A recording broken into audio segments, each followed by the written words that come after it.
All right, we'll move on now to HBO using fake Twitter accounts. So Casey Bloys, he is the CEO of HBO. He ordered staffers to create fake accounts and to fire back at critics, according to some text conversations that were reviewed by the Rolling Stone as part of a new lawsuit. So the HBO boss admits this, and he apologizes for using fake accounts to fire back at those critics.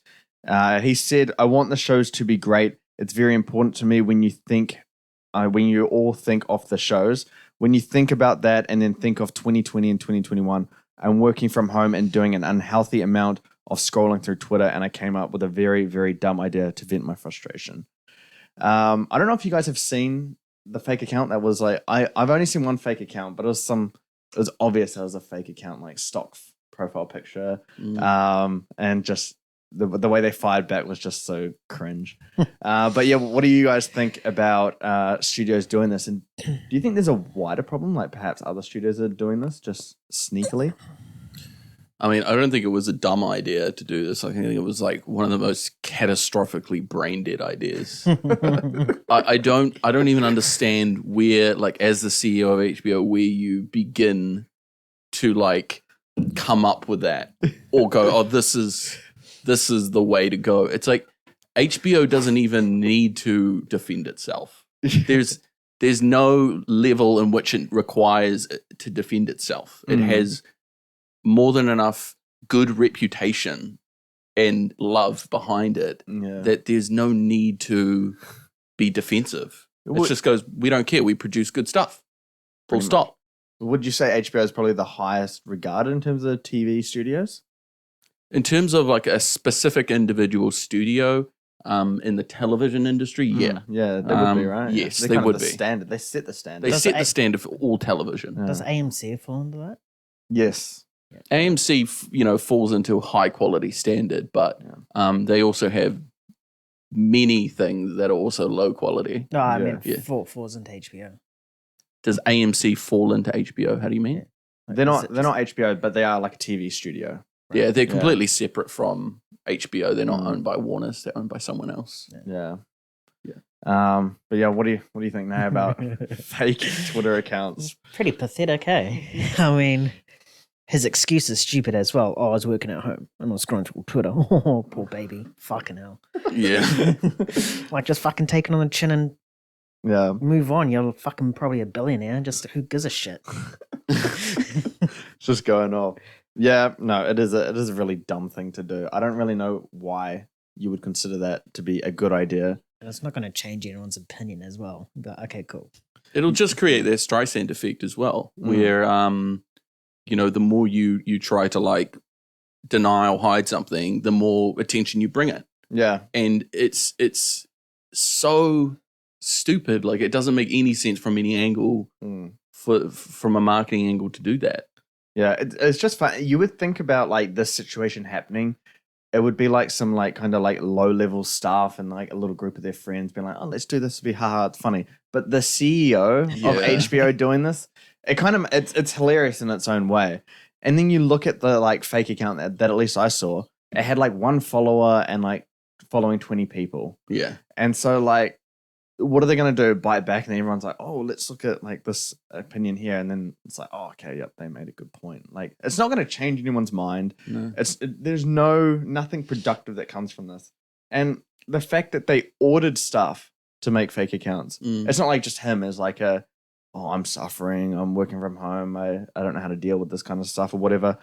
He's ordering staff to do this. It's not just him on his own accord. And look, at least he admitted he did it for a purely emotional reason. And it was like an emotional response. And it's like, you probably shouldn't be CEO if you're making emotional decisions like this. Like, there are times for like certain emotional decisions where it's like, for ethics. Yeah. But this is not one of those times at all. You're literally using your position to try and influence public perception. Yeah. In a really like twisted way. It's like, no, you don't get a pass on that. That's like really like twisted, man. Yeah. It reminds me of the recent news. I think was it Disney?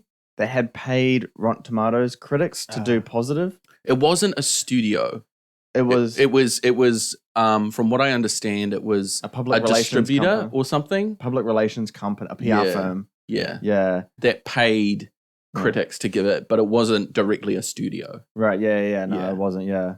A PR firm that's, bribing them with $50 or something Yeah, to do positive reviews. I think it was for their actors.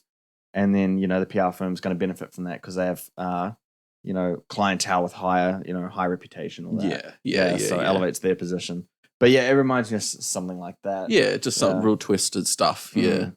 Does make me think about what other stuff could be going on that we don't really know about. I think there is probably a lot of like bribing and manipulation under the surface in social media. Probably bribing. There's probably like low level stuff as well that you don't see. Like, for example, like a publisher, like say like, I don't even know if they review stuff, but like the Washington Post, which is owned by Amazon, which also owns Amazon Studios, which also has movies. Yeah. And it's like, so they're producing reviews for their own movies.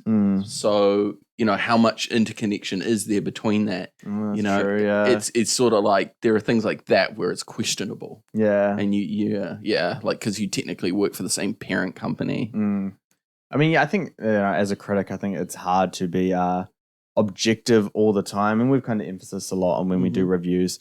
But it even goes to like us, like the little guys. We go to like media screenings and premieres and stuff, and I don't know, like it's hard when you go to one of these premieres and it's such a good event. Like the studios put like a lot into it. It's got good drinks, the atmosphere is good, food, and then it makes you enjoy the movie more because you've had a good experience leading up to that. And so they do kind of manipulate you in that kind of way. They do in a sense. I think it's why it's important to like sit on the movie for a bit. Yeah. Because like after you've been fed with drinks and food and pampered and given a kiss on the cheek, it's hard to like leave that situation feeling like bitter or like bad about the movie. You overall feel like grateful for the experience. So in a way, it's probably best to like leave the movie, leave it for a day, kind of like let it sink in, and then go, okay, now think about this objectively. Yeah. Release all those like other interferences. Yeah, definitely. But we'll move on now. We're going to go into the juiciest topic of the week. So that's Marvel. So if you've missed the news this week, I don't know where you've been because a lot of different bad news had dropped.